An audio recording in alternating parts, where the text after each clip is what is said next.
Happy Friday, y'all. So yesterday you received a text from somebody who was going to get you a gift, and it's a mutual friend. And when they were writing you at the end, they put the little champagne bottles like this, and you're like, how do I tell this person to not get me champagne, even though they haven't told you? Like, how do you tell that person, I know you're going to get me a gift, don't let it be this?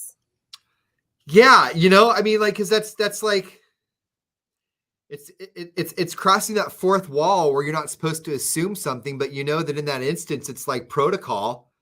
So how do you say, hey, how about a Coke Zero instead? So good thing we're mutual friends, because she wrote me and asked me what you would like and what champagne. And I'm like, he doesn't drink. She was like, good thing I asked. And we were talking about it on the air that you're the opposite of, you're high maintenance about being low maintenance is what I would say. Yeah, I want everything to have 2 or 3 steps minimum or maximum, Yes. So I think high maintenance and low maintenance are used as negative terms, and I don't think they are. Just people like different things. So she wrote me like, what about these things? And I'm like, I think he'll be steered clear to this thing. Not as bougie. Yeah, but Tiffany, he didn't know yet that she was getting him a gift. She just said, hey, I'll see you tomorrow. Champagne, champagne. So he couldn't write back and be like, just in case you're getting me a gift, don't let it be booze. Yeah.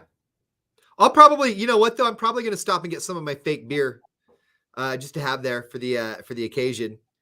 But man, I wish I could talk about this too, but I can't for a while. But it's just something really, really cool. That's all. That's all I can say. Wait till it's final. Yeah, yeah.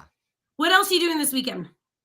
Pretty much the thing I can't talk about. Okay. Sunday, I'm going to Pilates Brunch Club, and I'm picking up my friend Mallory, who I haven't seen in years. And then I think tomorrow, I might go take a hike out at Art or Pinecrest. I don't know yet. It's only going to be like 40, and I love hiking in the cold. You know what I am going to be doing in... Oh, yay! Tiffany, I can't wait to see you. That'll be cool. I'm going to be going to a festival called the All Day I Dream Festival at Woodward in the middle of May. I just got tickets for that. I've never been to one of these before. I've never been to like a 3-day stay the night type of festival before. Okay. So you stay there the whole time? You're supposed to. I'm going to be going back and forth for work a couple of those days. But it's like camp.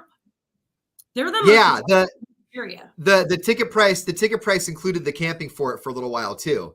But it's supposed to be like a lot of yoga and guided meditation. And I was listening to some of the artists that are going to be there performing, and it's like coffee house on steroids. So it's like all of so many drugs at that.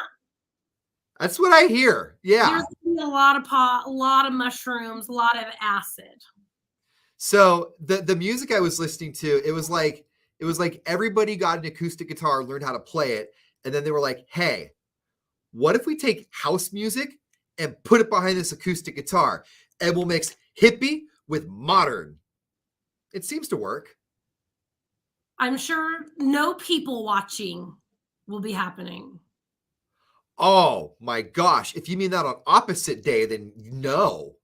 So, and this is something we need to talk about this on the show next week, about doing things that you would usually find not interesting just because the person you like is interested. So there's somebody I'm interested in, but I'm taking it super, super duper slow. I don't even know if they're aware that I'm dating them. No, I'm just kidding. But they invited me to a certain thing that I would prefer not to go to. And I'm seeing that same person like 3 days after it. So finally I had to tell myself, like, you really don't want to go to this thing and you're going to see them a couple days after. Don't go to this thing. Like, do what you want to do. Let them do what they're going to do. And you can meet up in a couple of days. Is this the same person that you showed me a picture? Did they send that picture to you, or was that picture posted? They sent it to me, but then they also I think they are. I know they are. Okay. Okay. You think their thirst trap was sent to me on purpose? The picture you got was not just to like, hey, look what I'm doing. It was a, sup? What up? And what's up still? How you doing? What's your number? What are you doing later? We'll talk. That's what that was. Right. I'm hoping. But see, here's why I'm doing things that I normally wouldn't find interesting or I normally wouldn't do. Because I spent the last 12 years not being able to do a lot of these things because of physical limitations, right? I lived with somebody who was physically disabled and couldn't do these things. And it is what it is. It's not anybody's fault. It's just the life as it presented itself over the last decade. And so I'm having a lot of experiences pop up where I've never done these things before. And I'm being asked like, hey, do you want to go to this? Do you want to try this? Normally, you're right. My answer would be no. That looks really dumb to me. Why would I want to do something like that? But also, I've never done anything like that. So how do I know? So I'm kind of in this. You're right. You know, it's that Jim Carrey movie. The Jim Carrey movie, Yes Man. I'm not saying yes to everything. Just, you know, like I'm saying yes to most things that seem relatively harmless or benign because yes. Why not? The reason that I have chosen to skip out on the other festivities and I'm going to see that is because I'm going to see that person in the next couple of days anyway. And there's other stuff going on that weekend that I prefer. And I used to be the person that would ditch what I wanted to do to go and do what the person I liked wanted to go. And that's just it, because what you're skipping out on is not something you're into anyway. And it's Frog weekend. And I already promised my friend Jessica that we were going to hang out. So I'm going to do that instead. And you're not skipping out on a new experience because you've done something like this before. You know how that movie ends. It's not anything that you haven't done before. Yeah. So you know. Yeah.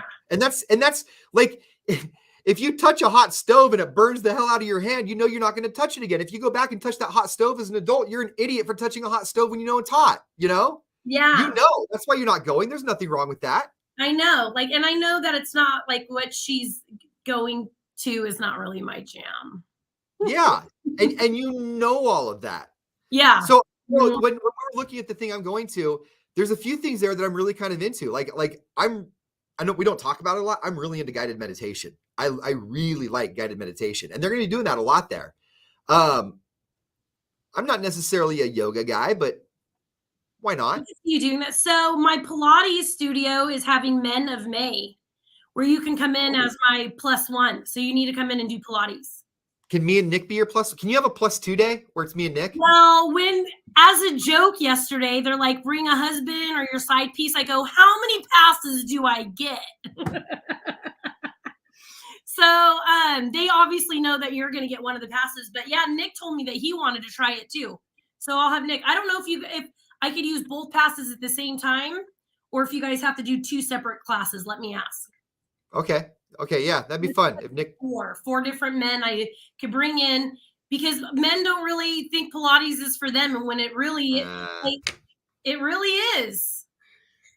You guys don't stretch your hamstrings enough. You guys aren't stretchy enough. That's why you get injured. I can speak from experience. Madden has been my teacher. Oh yeah, I learned yesterday I'm one of the hardest instructors. I thought it was the easiest, apparently.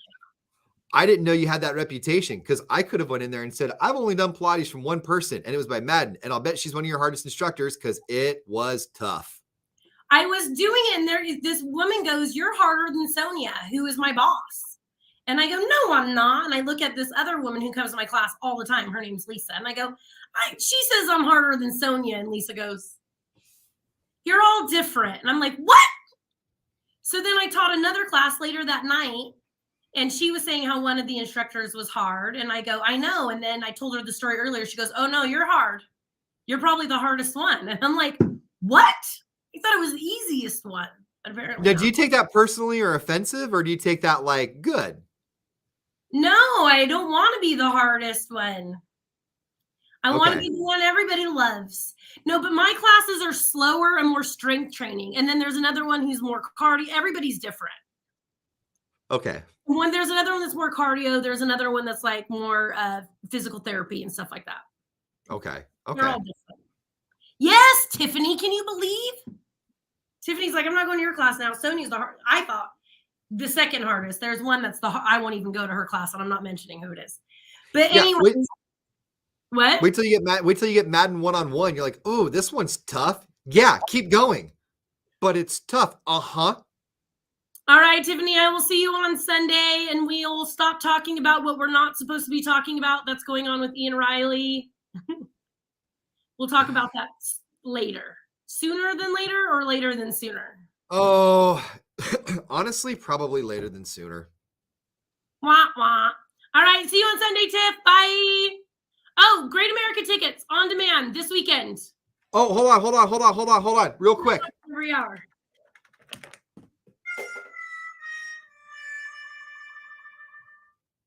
Bye.